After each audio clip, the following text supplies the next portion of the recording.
Welcome back to another explainer. Today, we're taking a massive foundational text and breaking it down visually to understand exactly what is happening on the page. We are looking at the intense, high-stakes journey of the Israelites to Mount Sinai as recorded in Exodus 19. We're going to unpack the raw power, the strict rules, and the downright terrifying atmosphere of this divine encounter. Right off the bat, you've got to understand this isn't just some historical hike or a casual camping trip. This is a survival narrative with absolute life or death consequences. Approaching the divine in this text, it's treated with the exact same extreme caution you'd use when handling a live wire or volatile radioactive material. So here's our roadmap for this cinematic encounter. We're going to hit 1. Arrival in the wilderness, 2. The covenant proposition, 3. 3 days of preparation, 4. Setting the boundaries, 5. The mountain trembles, and finally, 6. The final warning. All right, Section 1, Arrival in the Wilderness, setting the stage at Sinai. Our journey begins as the Israelites finally arrive at the physical location that will forever change their destiny. We're unpacking the English Standard Version of Exodus 19 today, and it sets the scene so beautifully. Basically, this massive group of Israelites sets up camp right in front of the mountain, while Moses goes straight up to God. The staging here is super important, you know? The people are down below, waiting, while their leader ascends to act as the mediator. Now, let's ground ourselves in the timeline for a second. The text specifically points out that they arrive at this wilderness on the 3rd new moon after leaving Egypt. So they've journeyed out of Egypt, set out from Rephidim, and boom, now they're here.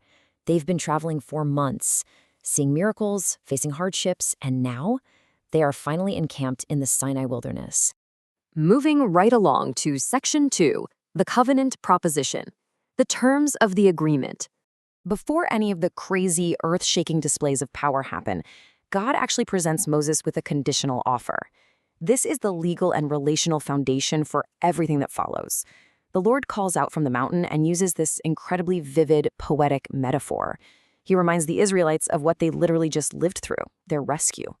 By saying he bore them on eagle's wings, he's laying down this foundation of divine protection and grace. He didn't just bring them out to wander aimlessly. He brought them directly to himself. So here's the crux of it all. It's this massive if-then statement. God basically tells Moses, if the Israelites obey his voice and keep his covenant, then they get these unbelievable promises. They aren't just going to be free people. No, they'll become a treasured possession among all peoples, a kingdom of priests, a holy nation. It's like the text makes it clear that all the earth is the Lord's, but this specific group, they're being offered a completely unique, elevated status. Moses takes this incredible proposition back down to the elders and the people, and man, their response is immediate. It's absolute. Everyone answers together in total, unanimous agreement. They say, all that the Lord has spoken, we will do. Just like that, they lock in their commitment to this cosmic treaty. Which brings us to Section 3, 3 days of preparation, the countdown to contact. With the agreement locked in, the vibe completely shifts from this legal negotiation to just intense anticipation. A strict 3-day countdown begins. The Lord announces he's coming to Moses in a thick cloud so the people can hear and believe Moses forever. God commands Moses to go back to the people and, quote, consecrate them today and tomorrow. And this isn't just some quick mental exercise. Consecration here means total physical and spiritual purification. They have to actively prepare themselves to be up close and personal with absolute holiness. Check out the procedural tension in the text here. These are the strict, mandatory steps everyone had to follow. First, wash your garments, a very physical act of cleansing. Next, be entirely ready for the 3rd day. And then Moses adds this fascinating instruction, do not go near a woman. This really signifies a complete, total withdrawal from normal, everyday human affairs. They had to be 100% focused on this impending holy encounter. All right, Section 4. Setting the boundaries. Life or death limits. You see, preparing themselves internally and physically, that wasn't going to be enough. The sheer power of what was coming down onto that mountain meant they needed strict physical boundaries. God tells Moses to set limits for the people all the way around the mountain. And the stakes are astronomically high. I mean, if any man or beast even touches the edge of the mountain, they will not live. The mountain itself is literally becoming a restricted zone of pure divine energy.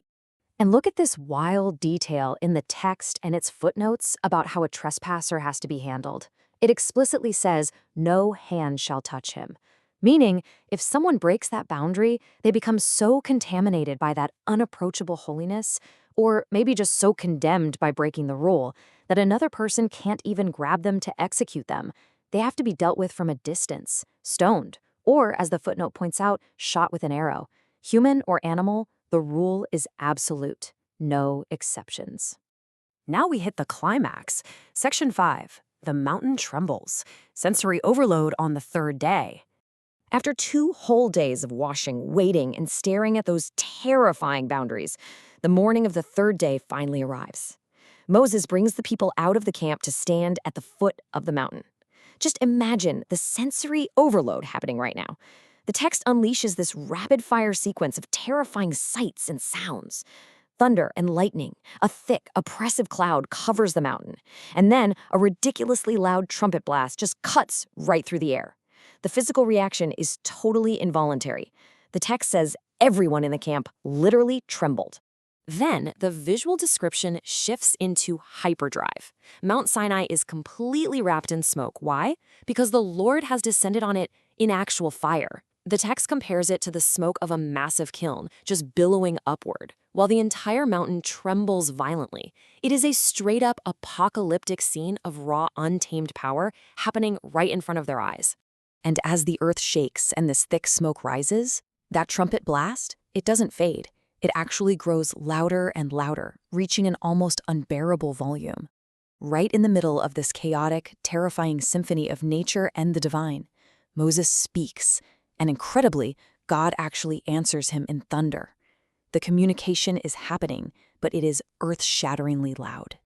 Which brings us to our final part. Section 6, the final warning.